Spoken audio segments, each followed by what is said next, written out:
Ya, y está bien, entonces. Ya está todo. ¿Ya va a firmar? No, no tiene.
¿Estamos en vivo?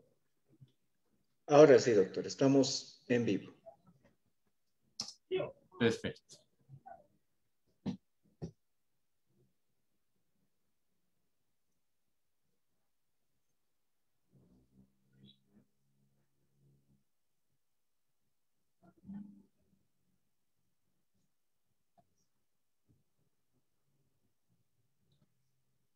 Buenas noches, estimados amigos, colegas que están siguiendo este Seminario Internacional de Derechos Humanos en tiempos de coronavirus. En el día de hoy vamos a contar con la exposición del profesor Henry Pérez Oxa. Él es especialista en Derecho Tributario y nos va a exponer el tema denominado el Derecho Tributario Boliviano en tiempos de coronavirus. Muy buenas noches, mi apreciado profesor Henry. Buenas noches, estimado doctor Gutiérrez. Un abrazo, un saludo a la distancia. Muy agradecido con usted por la invitación y muy agradecido también por la audiencia. Un saludo cordial a toda la gente que nos mira a través de las redes sociales. Estamos en plena pandemia, estamos en plena supervivencia, diríamos así. Y no podemos olvidar nuestra evolución en cuanto a la regulación en nuestros derechos humanos, en cuanto a la perspectiva de vivencia que tengamos al salir de esta pandemia y lógicamente estos eventos de forma internacional con la iniciativa que usted muy bien ha tenido, estimado doctor, pues van a ir a coadyuvar para que la gente ya no se sienta tan desamparada. Lastimosamente, el sentido mismo de las normas y de las leyes han dejado a la gente a su suerte y nosotros tenemos que tratar de orientar qué es lo que se viene en cuanto a nuestros derechos, en cuanto a nuestras obligaciones y en cuanto a la regulación que tendría que existir en estas situaciones. Mi ámbito, el derecho tributario, está a la orden del día. Entonces, mi estimado doctor, pues totalmente a sus órdenes y nuevamente muy agradecido. Su micrófono, mi estimado. Perfecto, sí. Perfecto, mi apreciado profesor. Muchas gracias y el espacio es suyo. Excelente. Bueno, vamos a compartir pantalla, estimados compañeros. Como les decía, un gran saludo a toda la gente que nos ve dentro y fuera de nuestras fronteras. Mi nombre es Henry Pérez Oxa, soy abogado, especialista en materia tributaria. Desde hace ya más de 15 años estamos inmersos dentro de esta materia, no solamente bajo el estudio de los parámetros de la relación jurídica tributaria que existe entre el Estado, a través de la obligación tributaria y el sujeto pasivo, que es el contribuyente, sino el análisis y crítica de muchas de las políticas que se han establecido, tanto económicas, sociales, laborales, de salud, y principalmente en materia tributaria. Hemos visto que esta situación de la pandemia nos ha sacado lo mejor y lo peor de las personas. Hemos visto que estamos desamparados frente a una situación de incertidumbre sobre lo que vendrá, sobre lo que se presenta, sobre las soluciones que puedan darse.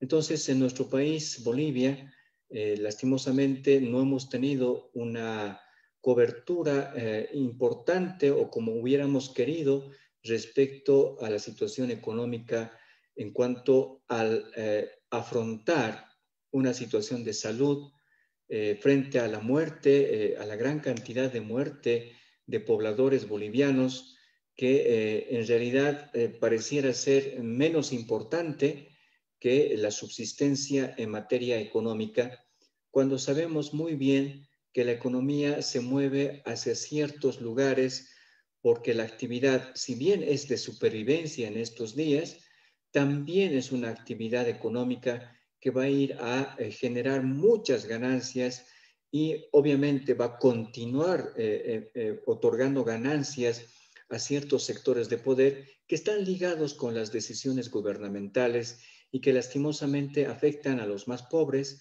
afectan a los contribuyentes, afectan a la ciencia del derecho tributario en nuestro país, Bolivia.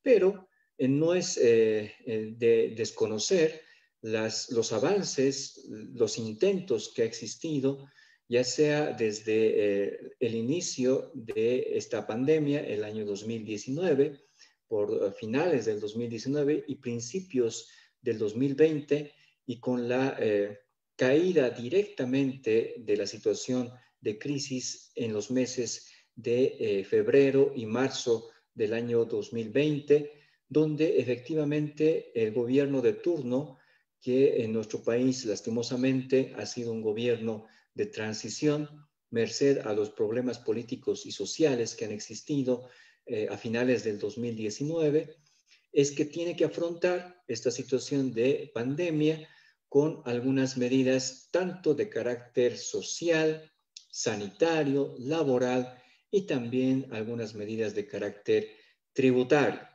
Nuestro derecho tributario boliviano tiene una característica de retraso frente a los demás derechos tributarios de los países vecinos, pues tenemos muchos temas pendientes en cuanto a la atención principalmente de los derechos del contribuyente. Nuestro derecho tributario boliviano tiene una característica en cuanto a los pilares del derecho tributario, que son el procedimiento, la potestad tributaria que tiene el Estado, las prerrogativas del contribuyente en cuanto a la impugnación, los escenarios de impugnación lastimosamente muy mermado, y la protección de sus derechos en cuanto a la existencia de una institución tan importante como es el defensor del contribuyente, que frente a su inexistencia, imposibilidad de poder colaborar en la actividad económica en cuanto al respeto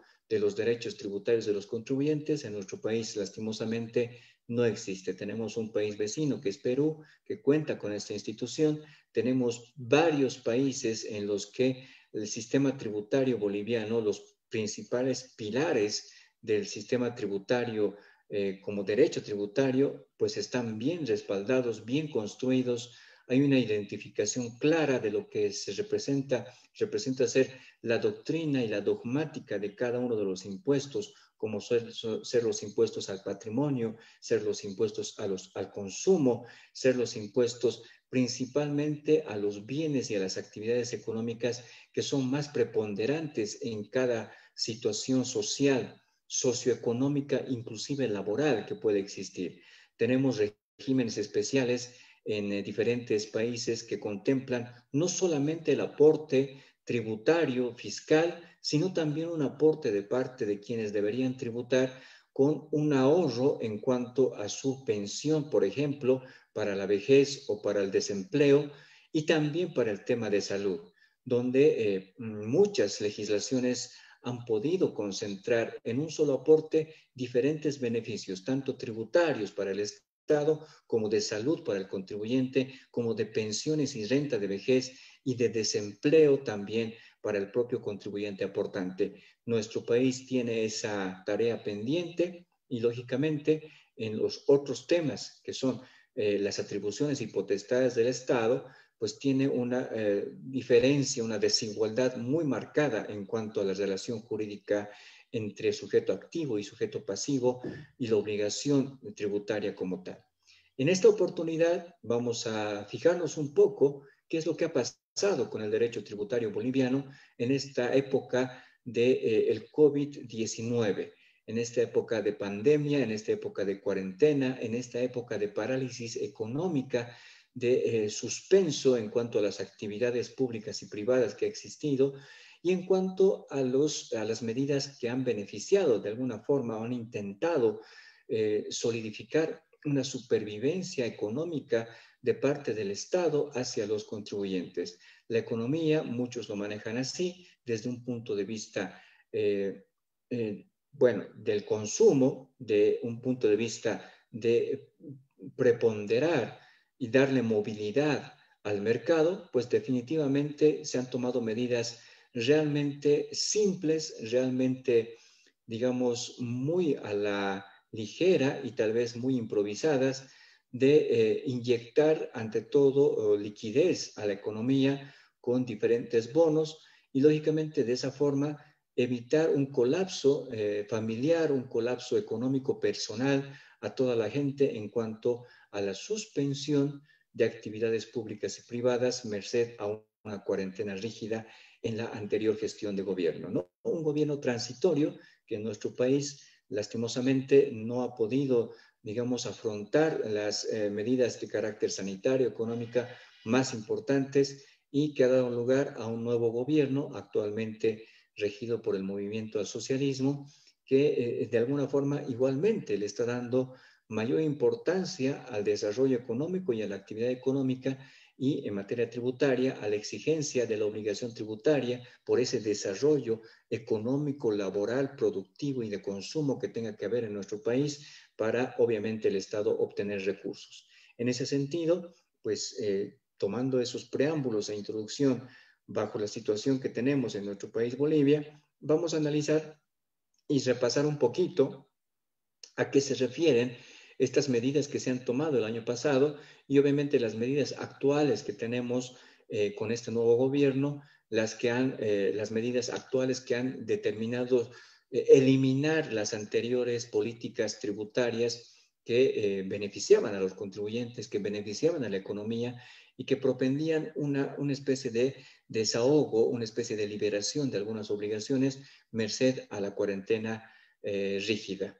Entonces, vamos a empezar con el desarrollo de nuestras diapositivas y vamos a principalmente estudiar dos disposiciones legales que se han dado en nuestro país, Bolivia, que son los decretos supremos 4198 y el decreto supremo 4298, donde se han incluido interesantes medidas que en lugar ahora, y lo que estamos viendo en estos últimos días, en estos últimos semanas, tal vez probablemente los meses que vengan, estamos viendo un conflicto, un caos en todo lo que es la aplicación de estas medidas que se dieron el año pasado con la cuarentena rígida y con estos decretos supremos 4198 y 4298. Vayamos a ver qué es lo que ha pasado en materia tributaria en nuestro país y le daremos un pequeño análisis, un pequeño comentario para después entrar a un aspecto muy interesante que me encantaría tocar en esta oportunidad, pues estamos muy ligados a los derechos humanos en materia del derecho tributario y vamos a ver de pasadita una institución muy importante que es la prescripción en materia tributaria, que en nuestro país se ha declarado como un derecho humano. Por lo tanto, vamos a analizar cuál es su aplicabilidad, tal vez en todos los países donde ha habido una adhesión al Pacto de San José de Costa Rica o una adhesión a esta Convención Americana sobre Derechos Humanos que se ha dado en 1969.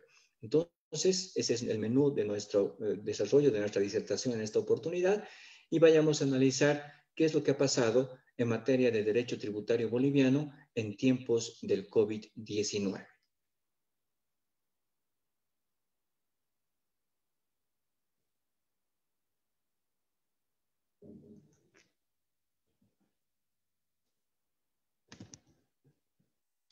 Habiendo realizado ya nuestro preámbulo, empezaremos al desglose de lo que significa el Decreto Supremo 4198, que se puso en vigencia el 18 de marzo del año 2020 como emergencia de la situación de pandemia y de crisis tanto económica como de salud en nuestro país, Bolivia.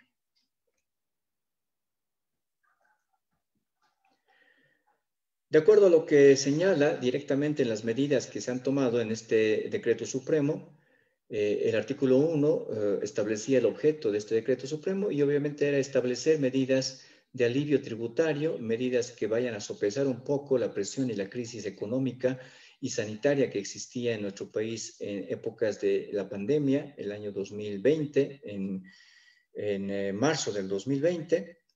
Entonces, pasando ese primer artículo, vámonos directamente al artículo número 2, que señala justamente el diferimiento y facilidades de pago del impuesto sobre las utilidades de las empresas.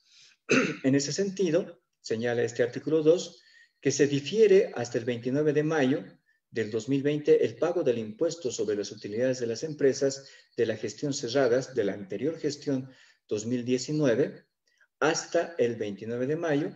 Los sujetos pasivos podrán pagar el impuesto sobre las utilidades de las empresas de la gestión cerrada al 31 de diciembre del 2019 mediante facilidades de pago hasta 3 cuotas mensuales sin mantenimiento de valor e intereses ni la constitución de garantías. Este beneficio procederá cuando el sujeto pague el 50% del tributo determinado hasta antes del 1 de junio del 2020.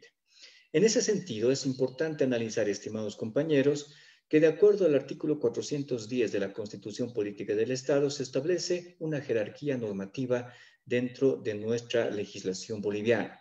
Y es decir, que las leyes creadas con la legitimidad otorgada por la Asamblea Legislativa y por un procedimiento legislativo establecido tienen mayor jerarquía que un decreto supremo creado por el órgano ejecutivo a través de su gabinete de ministros, que obviamente puede disponer medidas muy importantes, pero que no tienen mayor valor que una ley propiamente dicha. En ese caso, la ley establece que los parámetros de las obligaciones tributarias, las condiciones reguladas legalmente por las obligaciones tributarias para las obligaciones tributarias, no pueden ser modificadas por un decreto supremo, sino por una ley, ya que estas dos normativas tienen características diferentes en cuanto a su creación y a su legitimidad. Por lo tanto, estas medidas de diferimiento, de reducción del pago, por ejemplo, del mantenimiento de valor y los intereses, inclusive de la no constitución de garantías y el pago del 50% que dará lugar al beneficio que estamos mencionando, no puede ser admitida o no pudo haber sido admitida por haber sido aprobada solamente por un decreto supremo. Eso implica que tenemos un montón de observaciones sobre el cumplimiento de estas situaciones y que se verán reflejadas en las fiscalizaciones posteriores por las fechas en las que se estuvieran dejando de pagar este impuesto a las utilidades de las empresas. Eso implica Espérenme un minutito, vamos a poner algunas restricciones de audio principalmente. Perfecto. Ahora sí. Muy bien. Continuamos. Esto implicaría, estimados compañeros, que este impuesto a las utilidades de las empresas, pues va a tener que tener un tratamiento muy controvertido, muy, digamos, sujeto a interpretaciones que principalmente en aplicación de lo que establece la Constitución Política del Estado y el propio Código Tributario, no cumple con los requisitos de legalidad que establecen justamente estas normativas para regular este tipo de beneficios.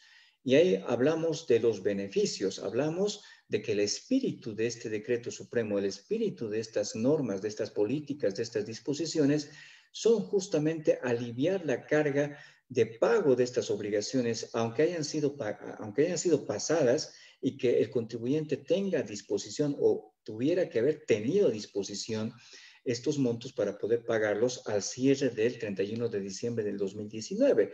Por lo tanto, bueno, el sentido es positivo, pero lastimosamente la metodología no era la correcta en aplicar esta normativa. No podemos negar, y lo vamos a decir abiertamente, que en nuestro país, en estas primeras épocas de la gestión 2020 y finales del 2019, sufría una crisis política muy grande. La crisis política de que efectivamente ha sido expulsado del país el gobierno del presidente Evo Morales y que se estaría dando un gobierno de transición en el cual sí efectivamente tenía el control del poder legislativo, mejor dicho, el poder ejecutivo, el órgano ejecutivo, este nuevo gobierno, pero lastimosamente no tenía el control del órgano legislativo, donde no se podían tomar medidas de carácter legislativo y con la jerarquía correspondiente que beneficien tributariamente a los contribuyentes y beneficien a las actividades económicas por su falta de liquidez. Lastimosamente, esa situación de crisis política en la que existía una pugna, una pulseta entre, primero, el poder judicial, que establecía ciertas características en cuanto a su aveniencia para por ejemplo, la transición de gobierno, o el poder legislativo que se encargaba de dictar normas sin coordinación con el poder ejecutivo, y el poder ejecutivo justamente sacando estas normativas con carácter de decreto supremo, ¿no? Entonces, esa era una situación que lastimosamente terminaba en digamos, en un beneficio bueno, pero que al final era un beneficio totalmente ilegal. Vamos a ver qué dice el siguiente artículo. El artículo número 3 del Decreto Supremo 4198 señala que pago al contado del impuesto sobre las utilidades de las empresas. Y decía que a los efectos de lo dispuesto en el artículo 77 de la Ley 843, los sujetos pasivos que hasta el 15 de mayo del 2020 hubieran pagado al contado el impuesto sobre las utilidades de las empresas por la gestión cerrada de diciembre del 2019, deducirán este pago, como pago a cuenta del impuesto a las transacciones en la siguiente proporción. Para contribuyentes del régimen general, categorizados como grandes y principales contribuyentes, se aplicará un factor del 1 por 1.1, 1 a 1.1. 2, para los contribuyentes del régimen general, categorizados como resto, se aplicará un factor de 1 por 1.2, 1 a 1.2. El impuesto sobre las utilidades de las empresas no es deducible contra los pagos del impuesto a las transacciones que deban efectuarse para transferencias de bienes y derechos a título oneroso o gratuito, ¿no? Entonces, este es un beneficio que, si bien está establecido en la Ley 843 sobre la compensación del IVA efectivamente pagado sobre un IT posterior, sobre un impuesto a las transacciones mensuales posterior, para poder compensar ese IUE efectivamente pagado al IT posterior, pues el 1 por 1 se benefició aumentando este beneficio al 1.1 para los contribuyentes GRACOS y PRICO. Y para los contribuyentes de esto, esta compensación, ¿no? Este pago a cuenta, pues se considerará en el IT como un 1.2. Entonces, aquí definitivamente sopesamos con el mismo problema. Si bien es un beneficio muy bueno para la gente que definitivamente no tiene la liquidez suficiente, no es una norma que tiene la jerarquía suficiente para modificar el cálculo establecido tanto en la ley 843 como en la ley 2492 del Código Tributario. Entonces, en ese sentido, tenemos igualmente que es un buen beneficio, pero que tendría que ser totalmente ilegal en aplicación del artículo 470, mejor dicho, 410 de la Constitución Política del Estado. El artículo 4 señalaba una deducción. Vamos a revisarlo. Una deducción en cuanto a las donaciones a centros hospitalarios de salud en el impuesto sobre las utilidades de las empresas, ¿no? Y decía que las donaciones en dinero efectuadas hasta el 31 de diciembre del 2020 a favor de centros hospitalarios de salud público y privados autorizados por el Ministerio de Salud, a condición de que sean destinadas a la prevención, diagnóstico, control, atención y tratamiento de los pacientes ante la emergencia del coronavirus, en todo el territorio nacional serán deducibles para la determinación del impuesto sobre las utilidades de las empresas previsto en la Ley 843, correspondiente al periodo fiscal 2020, siempre que no superen el 10% de la utilidad neta imponible obtenida desde el 1 de enero hasta el 31 de diciembre de 2019. La deducción será respaldada con un documento que acredite la recepción y conformidad de la donación por el centro hospitalario de salud beneficiado, la que constará en los registros contables del donante y de la entidad beneficiaria.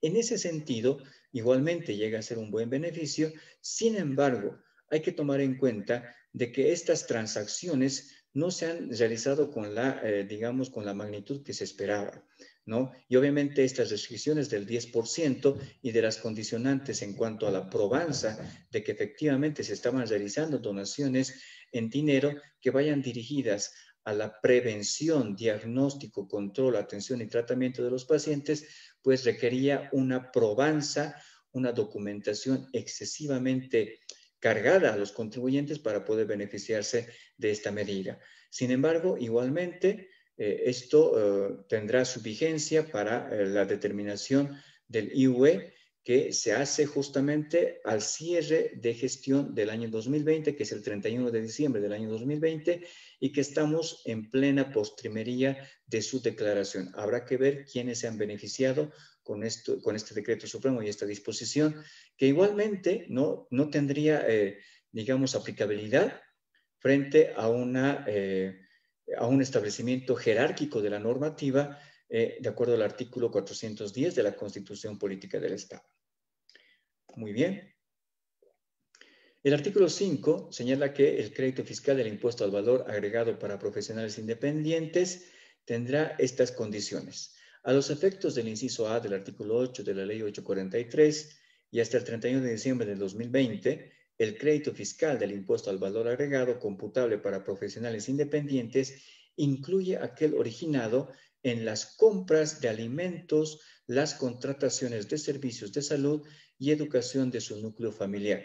Aquí estamos hablando de una ampliación sobre la vinculatoriedad que tendrá el gasto como crédito fiscal para profesionales independientes para el cálculo del valor agregado. Crédito fiscal que tiene que ver con la compra de alimentos, contrataciones de servicios de salud y educación del núcleo familiar. Tengo que mencionar que el suscrito ha sido asesor de varios sectores sociales, como es el transporte pesado, el sector gremial y el sector de comercializadores de carne, donde efectivamente hemos pedido la universalización de las facturas, donde el crédito fiscal pueda ser compensado por diferentes tipos de gastos, considerando el núcleo familiar y el ingreso como actividad económica familiar, ¿no? Entonces, esta medida también amplía el beneficio, esta vez para los profesionales independientes, donde se incluyen para su crédito fiscal compras de alimentos, contrataciones de salud y educación del núcleo familiar. Muy bien, vamos avanzando. El artículo 6 del Decreto Supremo 4198 señala cuál debería ser la base imponible para el impuesto a las transacciones, ¿no?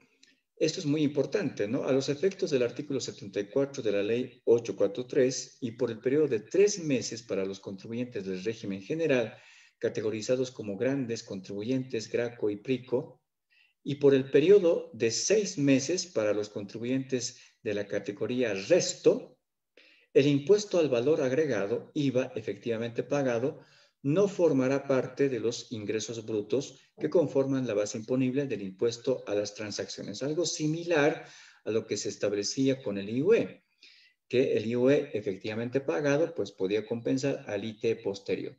En este entendido, se amplía este beneficio o esta forma de cálculo al IVA efectivamente pagado para poder compensar para poder no formar parte de los ingresos brutos para el cálculo de la base imponible del impuesto a las transacciones, ¿no? Esto ha tenido una controversia muy grande en cuanto a la identificación del impuesto al valor agregado como IVA efectivamente pagado, si es en dinero, en valores o como crédito fiscal, ¿no? Hasta el día de hoy tenemos esa disyuntiva que tendrá que ser dilucidada tal vez dentro de una fiscalización y dentro de una impugnación correspondiente ante una autoridad judicial. Muy bien, eso es lo que establecía justamente el Decreto Supremo 4198.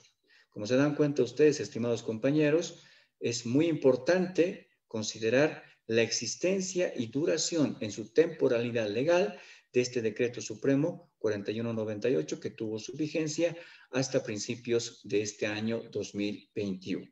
Muy bien.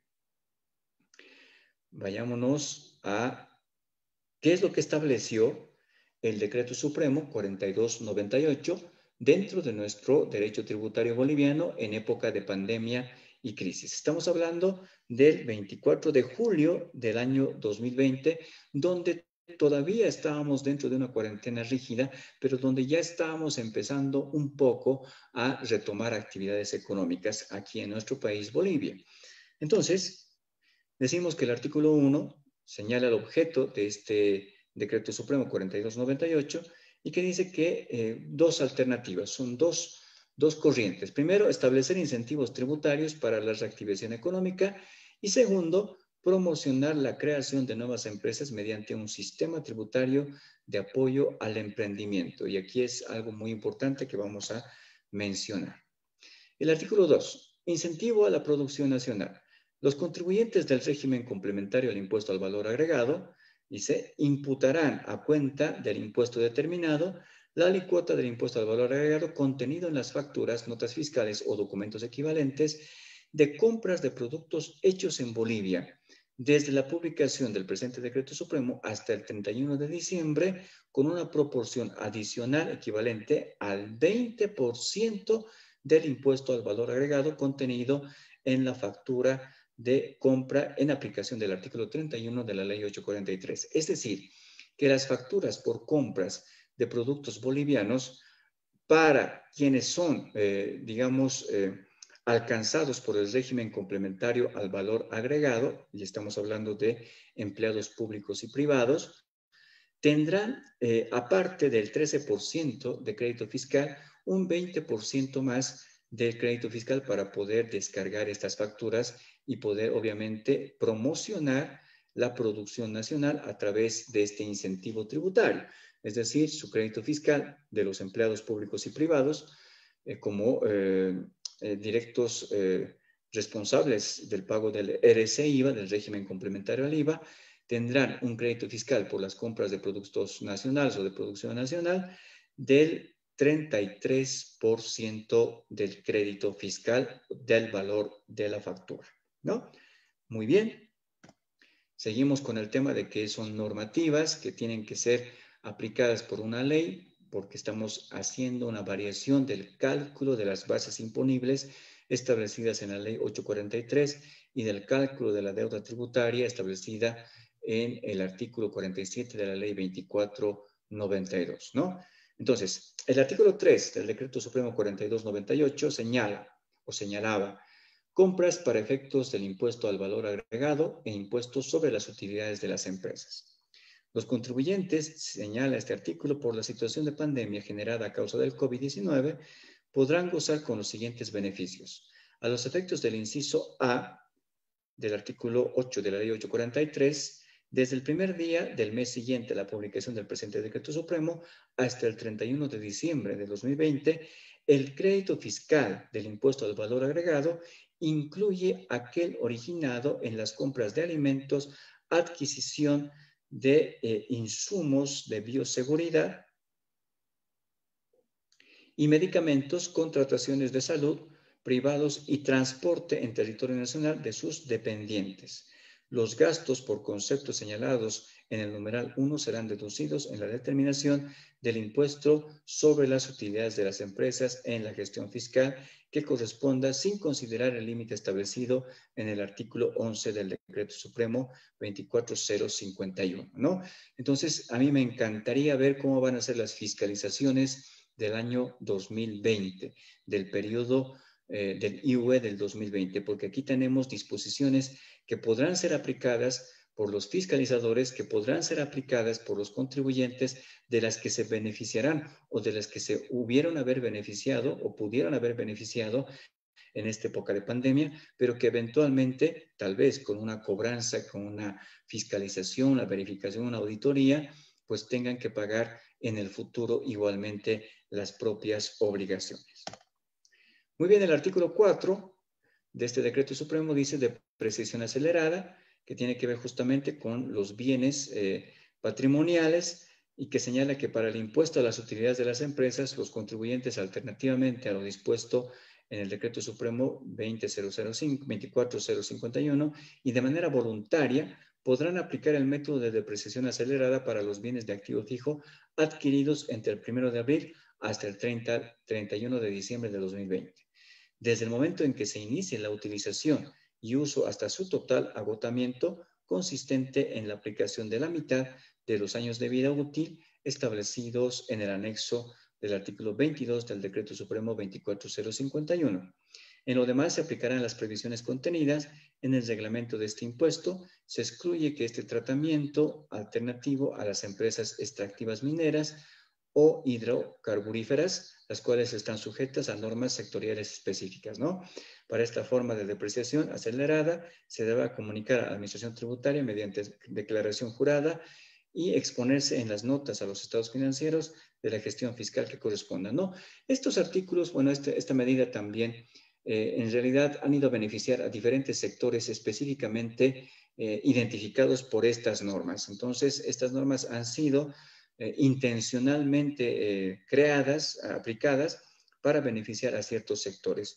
Creo yo que principalmente el agro nacional. El artículo 5 señala previsiones por incobrables, ¿no? Para el tema de las deudas incobrables, dice que serán deducibles en el impuesto sobre las utilidades de las empresas de la gestión fiscal 2020, las previsiones de los créditos incobrables calculadas según lo dispuesto en el inciso C del artículo 17 del Decreto Supremo 24051, considerando para el segundo año los créditos incobrables reales con la gestión, mejor dicho, de la gestión 2019 o alternativamente el 60% de los créditos incobrables reales de la gestión 2020, el que resultare mayor, ¿no? Entonces, en ese sentido, aquí estamos viendo que también se quiere beneficiar a un sector específico, a un sector económico, que probablemente sea la banca, cuando efectivamente puede haber deducciones por los créditos no cobrados. Muy bien, el artículo 6 del Decreto Supremo 4298 señala una prórroga para el pago del impuesto al valor agregado e impuesto a las transacciones, ¿no? Estos impuestos se han convertido en impuestos trimestrales, que obviamente bajo su configuración en la ley 843 son mensuales, pero en excepción, este artículo 6 del Decreto Supremo 4298, en contradicción con una ley, ¿no? La ley 843, establece un diferimiento del pago por 3 meses de estos dos impuestos. Los contribuyentes, dice, categorizados como resto por el Servicio de Impuestos Nacionales, podrán presentar las declaraciones juradas correspondientes al impuesto al valor agregado y el impuesto a las transacciones de acuerdo a los siguientes vencimientos. Periodos fiscales de julio, agosto y de agosto de 2020 en la fecha de vencimiento que corresponde al mes de septiembre, es decir, en octubre. Se pagaría julio, agosto y septiembre, según la terminación del número de identificación tributaria del sujeto pasivo. Periodos fiscales de octubre y noviembre de 2020 en la fecha de vencimiento que corresponda al mes de diciembre, o sea, en enero se pagaría octubre, noviembre y diciembre, según la terminación del número de identificación tributaria del sujeto pasivo, ¿no? Entonces es una medida que interesantemente ha ido a aliviar la falta de liquidez, pero que al final, acumulando los 3 meses, igualmente tendría que ser una carga pesada para su pago. El artículo 7 señala en el Código, en el Decreto Supremo 4298, un reconocimiento excepcional de aportes patronales como pagos a cuenta del impuesto al valor agregado. Y aquí tenemos que hacer un pequeño comentario, ¿no? El impuesto al valor agregado no solamente es una carga tributaria, lastimosamente se ha terminado de desvirtuar la doctrina, la dogmática, la teoría que existe y el estudio y análisis de los diferentes caracteres y naturalezas de los impuestos que existen en el tributarismo mundial. Estamos hablando de que este impuesto es un impuesto al consumo, donde el valor agregado se lo carga justamente al consumidor final y obviamente ese valor agregado, el porcentaje que corresponde al impuesto, es percutido o repercutido al consumidor final, pero bajo esas características, este impuesto se constituye en una cadena, una parte de una cadena de eventos establecidos de fomento no solamente a la producción interna, sino de protección principalmente al valor agregado que se le pueda dar, no solamente por producción, sino también por comercio de productos que puedan ingresar al país por importaciones, pero que al final, al llegar a su consumo, se estaría cumpliendo con todas las obligaciones tributarias desde su importación o producción hasta su consumo, tomando en cuenta que los eslabones de esta cadena tengan que estar formalizadas en la obligación de un débito fiscal y en el derecho de un crédito fiscal por esa transacción y ese cambio, digamos, de eslabones en esta cadena de consumo, de producción y de distribución de los productos y los servicios, ¿no? En este sentido, este reconocimiento excepcional de los aportes patronales como pagos a cuenta del impuesto al valor agregado desvirtúa toda esa naturaleza del impuesto al valor agregado y lo que hace es solamente eliminar una carga de pago, nada más. Es decir, si tenemos un IVA que pagar en cierta época, si tenemos un impuesto a las transacciones que tenemos que pagar en cierta época y tenemos un impuesto al valor agregado que después de todas las liquidaciones que hacemos, las determinaciones, la identificación de la base imponible, las deducciones, los créditos fiscales, las compensaciones que puedan haber, sola y únicamente este artículo lo señala como un pago en dinero que está obligado a hacer el contribuyente. Y ese pago en dinero se podrá compensar, se desvirtúa totalmente la naturaleza con eso, obviamente se compensa con alguna facilidad, ¿no? Y en este caso estamos hablando de la planilla laboral que al ser pagada podría ser deducible para el impuesto al valor agregado. No está mal en el entendido de que efectivamente al pagar una planilla se estaría evitando los despidos de los trabajadores para poder compensar al valor agregado, a los impuestos. Pero, como les digo, se desvirtúa la naturaleza del impuesto al consumo denominado impuesto al valor agregado. Y si queremos hacer mayores beneficios, mayores incentivos, mayores beneficios en cuanto a una carga impositiva, pues podemos poner cualquier tipo de situación que pretenda darle un beneficio alejado de la naturaleza de la cadena de valor agregado que existe y de las particularidades y características de cada impuesto. Entonces, lastimosamente, bueno, se ha tomado eso en cuenta pero aquí tenemos la disposición que se estaría dando, ¿no? Y dice, cuando la diferencia determinada, de acuerdo a los artículos 7 y 8 de la Ley 843, resulte en un saldo a favor del fisco, los sujetos pasivos podrán computar como pago a cuenta del impuesto al valor agregado resultante el 50% de las contribuciones patronales pagadas por salarios, sueldos que individualmente no superen 4 salarios mínimos nacionales. También los aportes patronales referidos al párrafo precedente comprenden las contribuciones, aporte patronal para vivienda, primas, riesgos profesionales y aporte patronal, seguro social a corto plazo, que fueran efectivamente pagadas en el mismo periodo fiscal del impuesto al valor agregado que se declara. Este beneficio, orientado a preservar el empleo ante la crisis sanitaria emergente del COVID-19, tiene carácter excepcional y estará vigente únicamente hasta el 31 de diciembre del 2021. Ojo, establecía hasta el 2021, ¿para qué? Para preservar el empleo.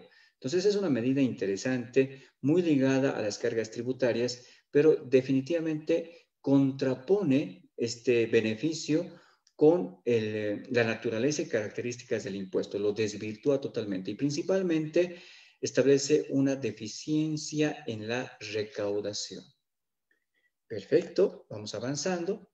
Entonces aquí tenemos los aportes patronales de la ley de pensiones que también, de acuerdo a la planilla laboral, tengan que ser compensadas con el IVA. Muy bien. El artículo 8 nos habla de una deducción de aportes a la seguridad social para profesionales independientes, ¿no? Para las personas naturales que ejercen profesiones liberales u oficios, que son muchísimos contribuyentes, la base imponible del impuesto sobre las utilidades de las empresas estarán constituidas por el total de los ingresos devengados durante la gestión fiscal, menos el impuesto al valor agregado declarado por dichos conceptos y las cotizaciones efectuadas al régimen de seguridad social hasta el 31 de diciembre del 2021. Es decir, es un fomento a que los profesionales independientes puedan ingresar a aportar a las AFPs y este aporte podrá ser deducible en sus diferentes cargas tributarias, principalmente en el impuesto sobre las utilidades de las empresas hasta el año 2021, hasta diciembre del año 2021. Muy bien. El artículo 9 nos dice facilidades de pago de tributos para el despacho aduanero. En este caso es algo realmente peculiar porque en materia aduanera no es posible otorgar facilidades de pago frente a una irresponsabilidad probablemente tanto del importador o exportador como también del propio funcionario y de la propia administración aduanera. Entonces, en este sentido, esta situación de otorgar planes de pago es muy, pero muy peligrosa para la recaudación aduanera. Y señala este artículo 9, dice, la Administración Tributaria Aduanera aplicará facilidades de pago hasta por un plazo de 36 meses, bueno, lo que está establecido, para el pago de los tributos aduaneros correspondientes a la importación de mercancías en el marco de lo dispuesto en la Ley 2492 de 2 de agosto del 2003. En el segundo parágrafo nos señala lo previsto en el presente artículo se encuentra excluido de lo establecido en el parágrafo 2 del artículo 24 del Decreto Supremo 27310, ¿no? En lo referente a deudas tributarias o contribuyentes con deudas tributarias, ¿no? Entonces, en ese sentido, se establece planes de pago por única vez o por primera vez en la historia para la importación de todo tipo de mercancías, ¿no? Lo cual es realmente interesante. El artículo 10, finalmente, diferimiento temporal de gravamen arancelario. Igualmente, en materia aduanera, se difiere de manera temporal el gravamen arancelario a 0% hasta el 31 de diciembre del año 2021 para la importación de maquinaria, equipo y unidades funcionales destinadas a la industria alimenticia, agroalimenticia, textil y metalúrgica, identificadas a nivel de subpartidas arancelarias del arancel aduanero de importaciones de Bolivia, que en anexo forma parte indivisible del presente decreto supremo. Entonces, para equipo, maquinaria, equipo y unidades funcionales destinadas a la industria alimenticia, textil y metalúrgica, teníamos arancel 0, gravamen arancelario 0 hasta el 21, mejor dicho, hasta el 31 de diciembre del año 2021. Muy, pero muy interesante. Estas medidas también están contenidas en este decreto supremo, el 4298, y aquí tenemos el sistema tributario de apoyo al emprendimiento, el denominado 7RG, Sistema Integrado Especial de Transición para Emprendedores al Régimen General, establecido en el artículo 11, que era una medida, ¿no? Era, digo, porque ya todas estas medidas, tanto el Decreto Supremo 4198 y el Decreto Supremo 4298, han sido totalmente abrogados por este nuevo gobierno a principios del año 2020, generándose unas medidas que las vamos a analizar también más adelante, en el entendido de que también tendría que darse algunas políticas tributarias para confrontar y afrontar la actual situación de pandemia. El Sistema Integrado Especial de Transición para Emprendedores al Régimen General señala lo siguiente. Se establece el Sistema Integrado Especial de Transición para Emprendedores al Régimen General, 7RG, que consolida el pago de los impuestos al valor agregado IVA a las transacciones IT y sobre las utilidades de las empresas IUE en un denominado monotributo aplicable a los emprendedores en transición al régimen general. ¿Cuáles son las características? Pertenecen al 7RG los contribuyentes que cumplen las siguientes condiciones. Ser una empresa unipersonal, no se permiten empresas SRL, SA o jurídicas, ¿no?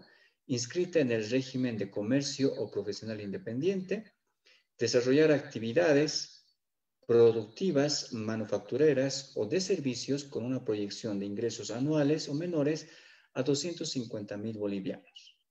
Contar con hasta 2 establecimientos o unidades económicas como máximo. Aceptar el uso de instrumentos electrónicos de pago para la venta de bienes o prestaciones de servicio. Y obviamente las empresas unipersonales o profesionales independientes cuyas ventas brutas anuales hayan sido inferiores a los 250,000 bolivianos, en los últimos 2 años podrán también migrar voluntariamente al 7RG, pero los contribuyentes de los regímenes especiales podrán migrar voluntariamente también al 7RG sujetándose a sus disposiciones establecidas precedentemente. Muy bien. Y de acuerdo al artículo 13, ¿cuál sería la alicuota? ¿Cuál sería el pago de este monotributo? Los contribuyentes del 7RG declararán y pagarán bimestralmente de forma consolidada el impuesto al valor agregado IVA, impuesto a las transacciones e impuesto a las utilidades de las empresas en un monotributo equivalente al 5% de sus ventas brutas en dicho periodo. Entonces, en ese sentido, las empresas unipersonales, los profesionales independientes que tengan ventas por debajo de los 250,000 bolivianos anuales podrán pagar mensualmente el 5% de sus ventas brutas. Imagínense, bueno, es una situación muy interesante, pero que tiene una gran diferencia con el resto de los medios simplificados, los regímenes simplificados, monotributos que se establecen en los diferentes países de la región, ¿no? Entonces señala también que los contribuyentes del 7RG tendrán la obligación de emitir facturas autorizadas por la Administración Tributaria. Esta factura no generará débito fiscal ni crédito fiscal, sin embargo, se reconoce la utilización del 5% del precio de venta como el pago a cuenta del RC-IVA o del IVA posterior, ¿no? Entonces son medidas muy interesantes. No existe acumulación de crédito fiscal en el 7RG, no existió. Cuando se exceda los 250,000 bolivianos, tendrá que haber una migración automática al régimen general. ¿Quiénes son los sujetos no comprendidos en el 7RG? No se encuentran comprendidos en el sistema de empresas unipersonales que realicen actividades extractivas de recursos naturales, comisionistas o consignatarios, vendan o produzcan bienes sujetos al impuesto a los consumos específicos, ahora sí, así como los que exploten de cualquier forma derechos y los que alquilen bienes muebles o inmuebles no estaban sujetos al 7RG, al monotributo. Muy bien, entonces eso es lo que establecía, estimados compañeros, la normativa creada para contrarrestar los efectos de la pandemia el año 2020, ¿no? El Decreto Supremo 4198 y el Decreto Supremo 4298, el 1 de marzo del 2020 y el 2 de julio del 2020. Ahora, con la nueva gestión de gobierno, definitivamente se echó por tierra, se abrogó estos dos decretos supremos y lo que tenemos en materia tributaria boliviana en época de pandemia, en nuestro país, en nuestra época de pandemia, ahora en estos últimos meses, tenemos la creación del sistema de reintegro o el régimen de reintegro del IVA y el impuesto a la riqueza, ¿no? Entonces son dos políticas tributarias, dos medidas tributarias que la nueva gestión de gobierno ha establecido para estos últimos días, estos últimos meses y que se encuentra en plena vigencia actualmente. El reintegro del IVA es una medida realmente revolucionaria que establece justamente que la condición y característica del impuesto al valor agregado, al ser un impuesto al consumo y tener la característica percutora y repercutora al consumidor final, pues se le reintegra a este consumidor final una parte de sus compras realizadas principalmente bajo compras por facturación electrónica. Y estamos hablando de una devolución de un 5% de contribuyentes o personas consumidores que tengan un ingreso hasta los 9,000 bolivianos. No importa cuáles sean sus características de contribuyentes, tienen ese beneficio que se les restituirá, se les reintegrará cada mes de acuerdo a una declaración jurada o de acuerdo a las modalidades que ellos escojan, ¿no? Y finalmente, un impuesto a la riqueza, que también, siendo una oferta electoral del actual gobierno, de la actual gestión de gobierno, representa ser un impuesto que se aplica para contribuyentes que tengan un patrimonio específico sobre un monto excesivo en cuanto a su riqueza, que será deducido, obviamente será cobrado, será pagado también por los contribuyentes para poder incentivar la recaudación tan mermada en nuestro país, Bolivia, el año pasado. Muy bien. Y finalmente, estimados compañeros, entremos a nuestra área de lo que se trata este evento internacional, es de establecer diferentes parámetros en cuanto a la aplicación de los derechos humanos a nivel Bolivia y a nivel región, basándonos principalmente en la Convención Americana sobre Derechos Humanos o el denominado Pacto de San José de Costa Rica, y vamos a tocar en lo que me corresponde como especialista en materia tributaria un relacionamiento directo de lo que es un derecho humano, de lo que son los derechos humanos y la aplicación e interpretación de la Convención Americana sobre Derechos Humanos a la materia tributaria, específicamente a una institución jurídica tributaria muy, pero muy importante porque representa ser la subida o bajada en cuanto a la recaudación, la permanencia, existencia o extinción de una obligación tributaria a través de lo que se denomina la prescripción en materia tributaria. Entonces, vayamos a ver de manera final qué es lo que se presenta en nuestro país la prescripción en materia tributaria. Como concepto, es una forma de extinción de la obligación tributaria a través de la extinción de las acciones o facultades de la administración tributaria por el paso del tiempo y por la negligencia del sujeto activo y además la acción o petición expresa del sujeto pasivo de la relación jurídica tributaria.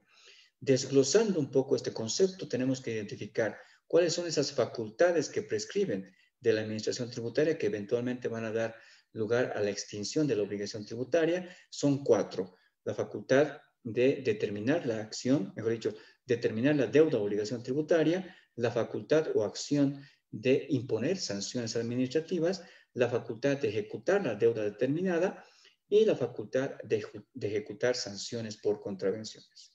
¿Cuánto es el tiempo que se establece en cuanto a las modificaciones que ha habido de la normativa. En una primera instancia eran de 4 años para las primeras 3 facultades y de 2 años para la última facultad, que se fue aumentando eventualmente a partir del año 2012, con 5 años para el 2013, 6 años para el 2014 y así llegando hasta el 2018 con 10 años de prescripción y reduciéndose el año 2016 con la ley 812 a 8 años de prescripción. En cuanto a la negligencia del sujeto activo, dentro de todo ese plazo de prescripción, pues no tuvo que haber ningún tipo de acción de cobro de parte del sujeto activo para así operativizarse y perfeccionarse la prescripción en materia tributaria. Y habiendo concurrido esas condiciones, identificando las facultades, identificando el tiempo, el plazo correcto e identificando la negligencia del sujeto activo, el contribuyente lo que tiene que hacer es accionar y peticionar ante la administración tributaria y llegar hasta las últimas instancias para poder haberse declarado su derecho a la prescripción en materia tributaria de forma legal. Muy bien. Y aquí tenemos justamente cuáles son esas características de las prescripciones, de las facultades, de las diferentes facultades de la administración tributaria. Y con un estudio que hemos realizado, que pronto se verá plasmado en una creación bibliográfica, tenemos facultades primarias, que son la facultad de determinar la obligación tributaria, que va a dar lugar a una facultad secundaria, que es la de ejecutar la deuda determinada, ¿ya? Y obviamente la facultad primaria de imponer sanciones administrativas, que también va a dar lugar a una facultad secundaria, que es la de ejecutar sanciones por contravenciones. Estas 4 facultades son las que están sujetas a prescripción por parte de la administración tributaria. En cuanto a la temporalidad de la prescripción, hemos tenido, como les decía, 4 años para la facultad de determinar, imponer sanciones y ejecutar la deuda tributaria, 4 años, y 2 años para la facultad de sancionar o de ejecutar, mejor dicho, sanciones por contravenciones. Estos parámetros de prescripción, estos plazos de prescripción, fueron modificados por la ley 291 y la ley 812 el año 2012 y el año 2016.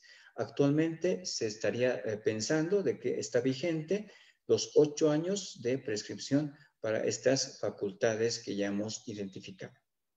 Pero, ¿qué es lo que pasa en nuestro país? Y bueno, estas condiciones tenemos que aplicarlas muy bien, pero vamos a adelantarnos un poquito. ¿Qué es lo que pasa en nuestro país? ¿Qué ha pasado con el tema de la prescripción tributaria como derecho humano?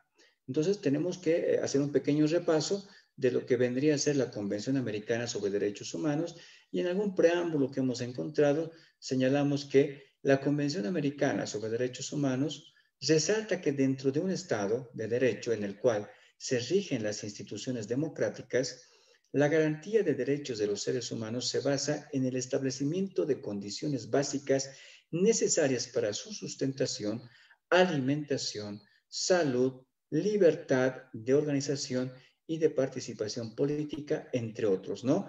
Entre otros derechos, condiciones básicas, por ejemplo, de características económicas, también se las contempla dentro de la Convención Americana sobre Derechos Humanos. Y vayamos a ver qué es lo que ha pasado en nuestro país respecto a la interpretación de una normativa específica contenida dentro de la Convención Americana sobre Derechos Humanos, que tiene relación directa con la prescripción en materia tributaria. Veamos. Nuestro país se adhirió a la Convención Americana sobre Derechos Humanos mediante la ley 1430 permítame un minutito, del 11 de febrero del año 1993, que hasta el día de hoy sigue vigente. Nuestro país se adhiere justamente al Pacto de San José de Costa Rica sobre derechos humanos de acuerdo al artículo 1 que señala, de conformidad con el artículo 59, atribución 12ª de la Constitución Política del Estado, se aprueba y ratifica la Convención Americana sobre Derechos Humanos, Pacto de San José de Costa Rica, en San José de Costa Rica, firmada el 22 de noviembre del año 1969. Entonces, a través de esta normativa es que nuestro país se adhiere justamente al Pacto de San José de Costa Rica y es necesario aplicarlo en base a una interpretación de su contenido en materia específicamente tributaria. Entonces, en nuestro país, la prescripción tributaria es considerada un derecho humano y vamos a ver mediante qué mecanismo. De acuerdo al Pacto de San José de Costa Rica, el plazo razonable es un término que debe ser discernido, que debe ser interpretado, que debe ser analizado para ver si es que dentro de las disposiciones del Pacto de San José de Costa Rica podemos encontrar un acercamiento a considerar que sería un derecho humano la prescripción en materia tributaria. Por eso es que analizamos de la siguiente forma. Este artículo vamos a utilizar nuestro puntero, ahora sí. Este artículo 8 señala justamente las garantías judiciales y dice en su numeral 1, toda persona tiene derecho a ser oída con las debidas garantías y dentro de un plazo razonable. Este término plazo razonable es el término que nos interesa sostener porque aquí hablamos justamente de un tiempo o plazo de prescripción. Plazo razonable. Por un juez o tribunal competente, independiente e imparcial, establecido con anterioridad por la ley en la sustanciación de cualquier acusación penal formulada contra ella o para la determinación de sus derechos o para la determinación de sus derechos y obligaciones. Aquí estamos hablando justamente de una obligación, por ejemplo, tributaria, y aquí lo tenemos, de carácter civil, laboral, fiscal o de cualquier otro carácter. Entonces aquí estamos hablando de una obligación tributaria que tiene que tener un plazo razonable para tener una determinación, derecho u obligación, ¿no? Estamos hablando de un derecho o obligación tributaria fiscal que tendrá que tener un plazo razonable para su determinación. Esto es lo que establece el artículo 8, numeral 1 de la Convención Americana sobre Derechos Humanos. ¿Y qué pasó en nuestro país? El año 2015, el 1 de julio de este año 2015, el Auto Supremo, que es una decisión máxima del Tribunal Supremo de Justicia, en su número 189, señala lo siguiente.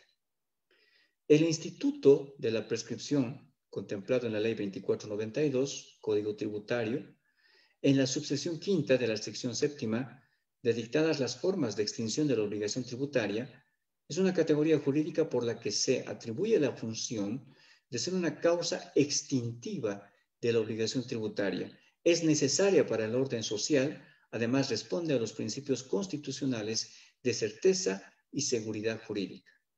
Entonces, haciendo un análisis de este artículo 8, numeral 1 de la Convención Americana sobre Derechos Humanos, se extrae el derecho a la prescripción de toda obligación para el caso del tipo fiscal, lo que nos permite concluir que la normativa supranacional, es decir, la Convención Americana sobre Derechos Humanos, que forma parte de nuestra legislación, establece como derecho humano a la prescripción en materia tributaria. Estimados compañeros, colegas que nos ven de otros países, esto tiene que ser analizado en cada uno de los países que son parte de la Convención Americana sobre Derechos Humanos. Este Auto Supremo 189 ha sido ratificado por otro Auto Supremo, el número 210 de 28 de junio del 2016, y señala, justamente reiterando un poco el análisis que hacía el anterior Auto Supremo, y dice, en esta medida, el artículo 8, numeral 1 de la Convención Americana sobre Derechos Humanos o Pacto de San José de Costa Rica, ratificada por Bolivia mediante la Ley 1430 de 11 de febrero del 93, al otorgar las garantías judiciales exigibles para cualquier persona, especifica que toda persona tiene derecho a ser oída con las debidas garantías y dentro de un plazo razonable. Permítame un minutito, vamos a aclarar la garganta.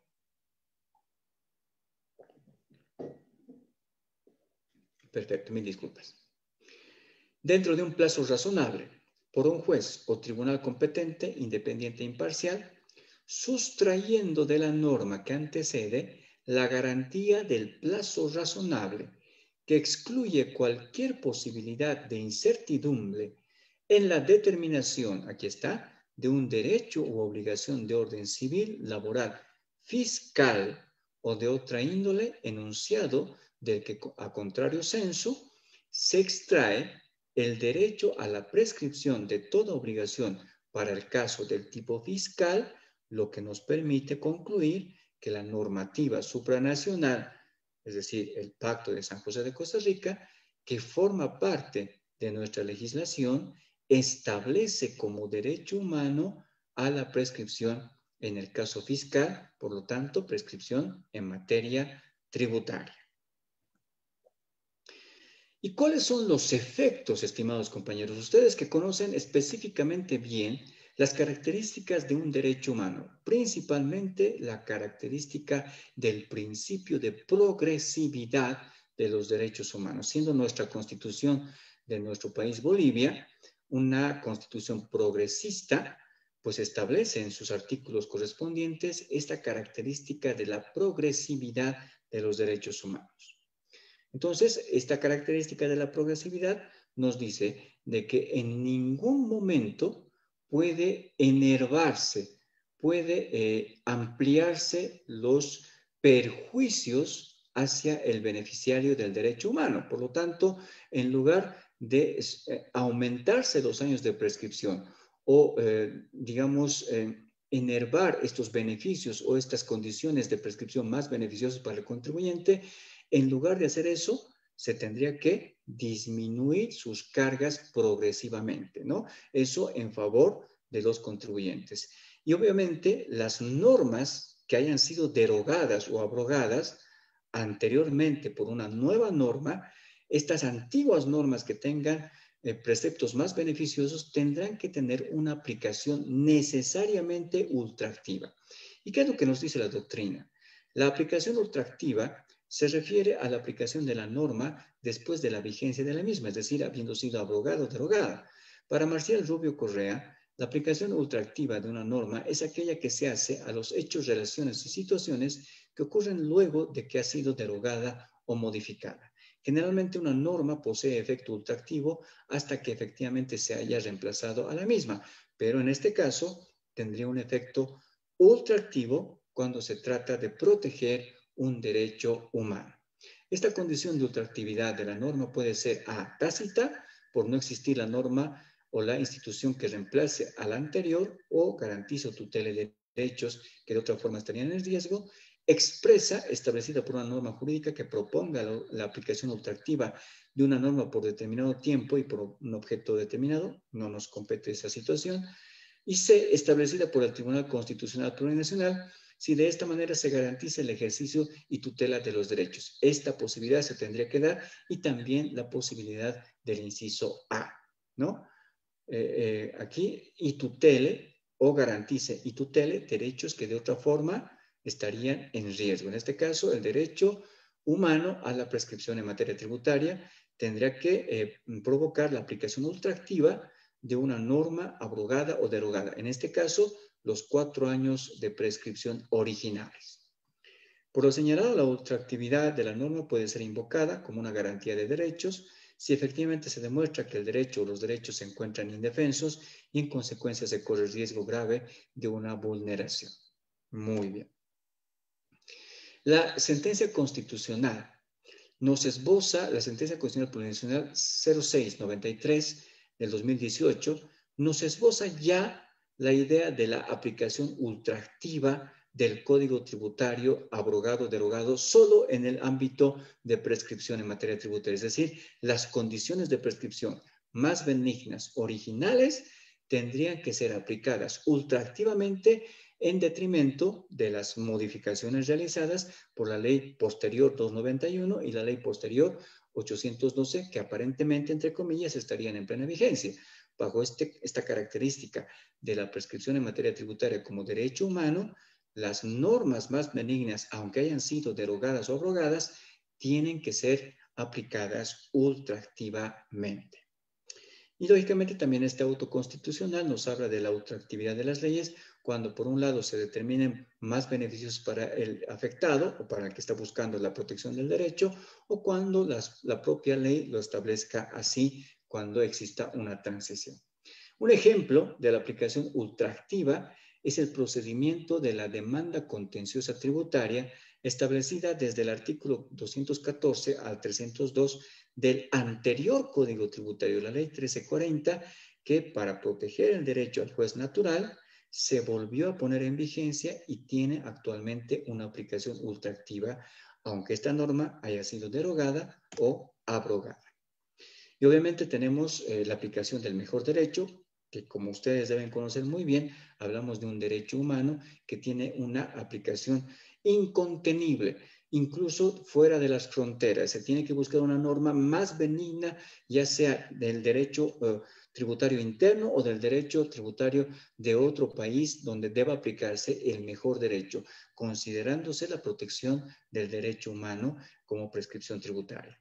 La inderogabilidad obviamente solidifica el establecimiento de una norma más benigna y no puede proponerse una norma más perjudicial para el contribuyente. Al contrario, tendría que ser una norma que reduzca los perjuicios para el contribuyente y aumente sus beneficios. La ultraactividad, ya lo hemos visto, y la inconstitucionalidad de las nuevas normas serían los efectos que se estarían estableciendo cuando efectivamente en nuestro país la prescripción en materia tributaria se ha establecido, se ha declarado como un derecho humano, ¿no? Y aquí tenemos justamente lo que decíamos del mejor derecho. Muy bien. Y finalmente, están obligadas las autoridades administrativas y judiciales al control de convencionalidad. Entonces, ¿qué es el control de convencionalidad? Nos preguntamos, de acuerdo al cuadernillo de jurisprudencia de la Corte Interamericana de Derechos Humanos, el control de convencionalidad se entiende como la herramienta que permite a los estados concretar la obligación de garantía de los derechos humanos en el ámbito interno, a través de la verificación de la conformidad de las normas y prácticas nacionales con la Convención Americana de los Derechos Humanos y su jurisprudencia. Bueno, se ha establecido, ¿no?, de que la Corte Interamericana de Derechos Humanos tenía tanta, pero tanta exigencia, tanta carga procesal, que se trasladó este control de convencionalidad a los países internamente, a las autoridades que son justamente las que están obligadas por esta excesiva carga procesal que tenía la Corte Interamericana de Derechos Humanos a establecer un control de convencionalidad previo en todos los casos que se den dentro de las características y actuados al interior de cada país, ¿no? Entonces, en ese sentido, el control de convencionalidad debe ser aplicado obligatoriamente por las autoridades administrativas y judiciales. En nuestra Constitución lo tenemos acá, ¿no?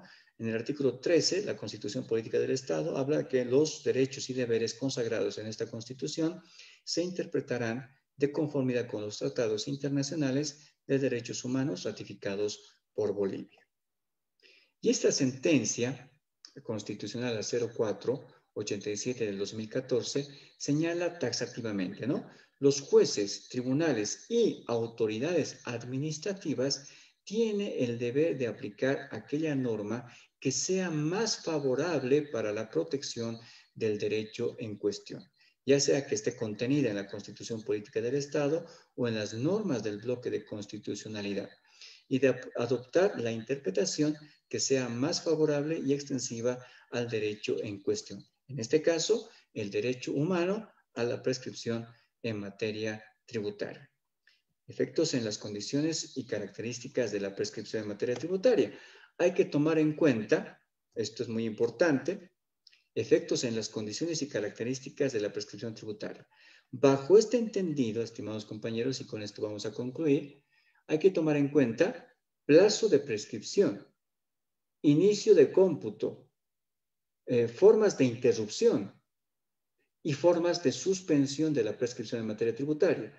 Bajo estos parámetros y estas condiciones, hay que buscar, indagar, encontrar la norma más benigna bajo estas condiciones de la prescripción en materia tributaria que hayan regulado estas condiciones, ya sea del código actual, del código anterior o del primer código tributario que haya tenido vigencia y que haya sido realmente una norma más benigna para el contribuyente en estas condiciones. Plazo de prescripción, inicio de cómputo, interrupción y suspensión de la prescripción de las facultades de la administración tributaria.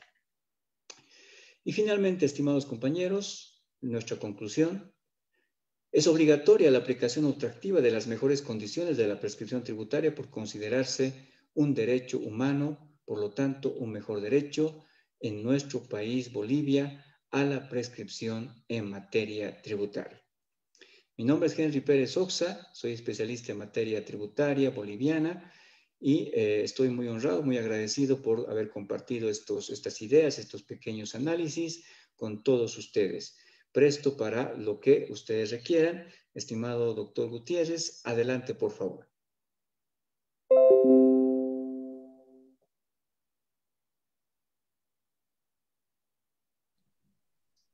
Muchas gracias, mi apreciado profesor Henry. Me gustaría que les demos unos minutos a los participantes en este seminario, muy brillante y sobre todo muy productivo. No sé si hay alguien, creo que está levantando la mano uno de los colegas. Me gustaría que le cedamos la palabra. Adelante, estimado Pruli Legal, lo escuchamos. Muy buenas noches.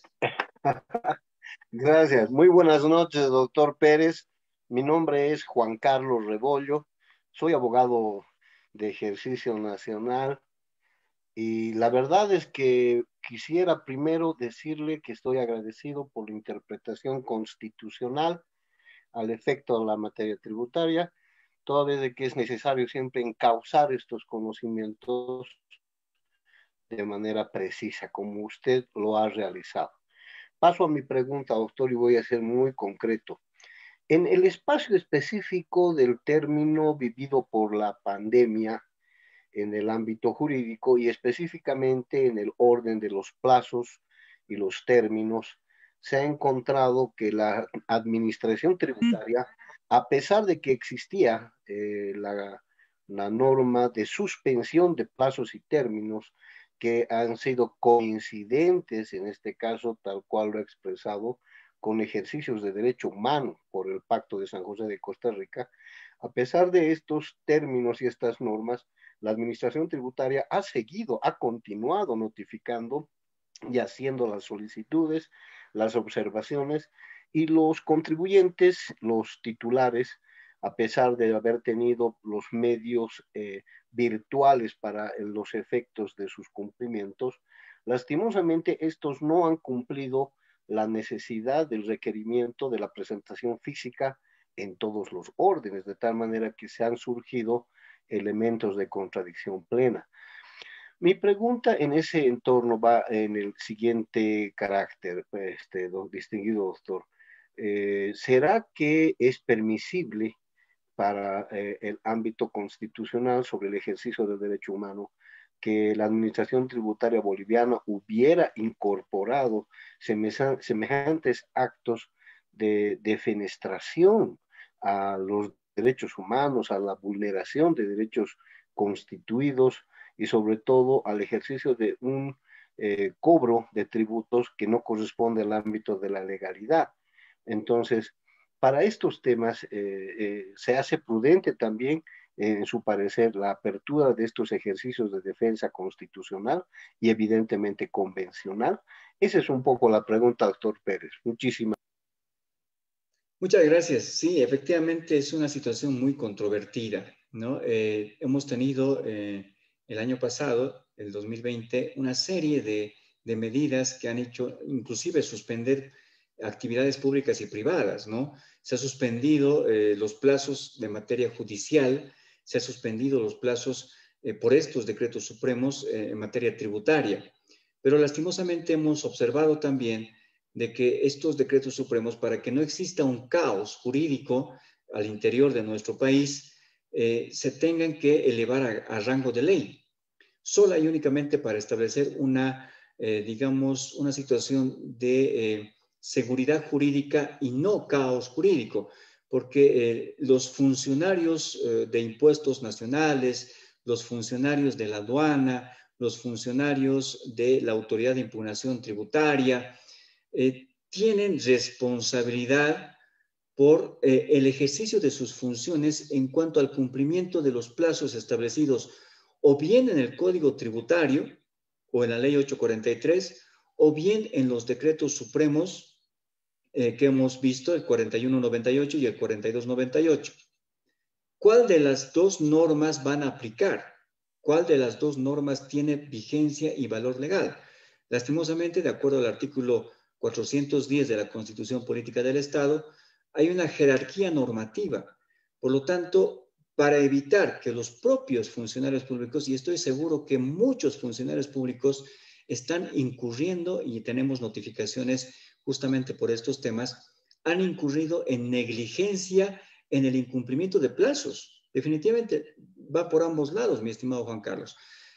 Hay funcionarios que han incumplido en el cumplimiento de plazos y que estamos haciendo anular las notificaciones, estamos haciendo anular los procedimientos en el entendido de que no es un decreto supremo superior jerárquicamente que una ley. Y en el caso de las impugnaciones ante la Autoridad de Impugnaciones Tributarias, los plazos, por ejemplo, de la Administración Tributaria para ir al jerárquico, definitivamente no se habrían suspendido, por lo tanto, la Administración Tributaria hubiera sido negligente y no hubiera presentado el recurso jerárquico en el plazo correspondiente por hacer caso a unos decretos supremos realmente no malos, pero que no tienen el valor legal suficiente. Entonces, lo que debió haber hecho esta gestión no era, por lo menos en algunos casos, no era eliminar totalmente estos decretos supremos, sino más bien elevarlos a rango de ley para evitar un caos jurídico y una inseguridad jurídica. Y lógicamente lo que usted me indica es cierto. En muchos casos los funcionarios se han dado cuenta de esta situación y han continuado notificando, pero teníamos todos la obligación de acatar la suspensión de actividades públicas y privadas. Por lo tanto, esas notificaciones, bajo ese principio, que también lo hizo caso el Poder Judicial, no tendrían que ser legales. Entonces, hay que pelear esto, hay que buscar el amparo de una autoridad judicial o una autoridad administrativa, tal vez la IT, no sé, pero hay que continuar hasta llegar. Hay muchas situaciones que han provocado y van a provocar caos. El año 2020, para los fiscalizadores que vengan después de aquí 2, 3, 4 años, va a ser una locura, porque este gobierno lo que ha hecho es justamente provocar ante todo un caos jurídico al no elevar a rangos de ley ciertas disposiciones que deberían estar dentro de la vigencia actual y plena, principalmente en las actividades administrativas de las administraciones tributarias. Muy bien, ¿alguna consulta más? Por favor, adelante, estimados compañeros. Bueno, mi estimado Doc, creo que hemos cumplido.